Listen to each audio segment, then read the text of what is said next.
Rrugtimi im ka nisur në vitin 2001 në Bashkinë e Tiranës. Mandatin e parë. Mandatin e parë, po, të kryeministrit Edi Rama, aso kohë kryetar bashkie, eksaktësisht në janar të vitit 2001. Unë ju përgjigja një thirrje aso kohë për punonjës social dhe psikolog. Ishte hera e parë që ngrihej në Bashkinë e Tiranës një sektor i vogël, minimalist për shërbimet sociale. Okay.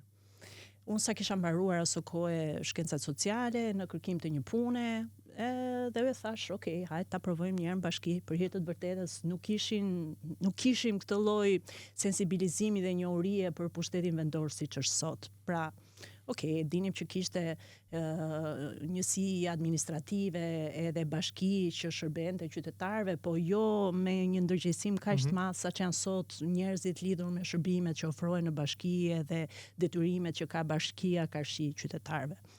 Dhe mbaj mend që u përgjigja thirrjes aso kohë ngritëm për herë të parë sektorin e shërbimeve sociale. Ndërkohë që rrugtimi vazhdoi, duke kaluar më pas në një drejtorinë e shërbimeve sociale, ku ishte edhe strehimi.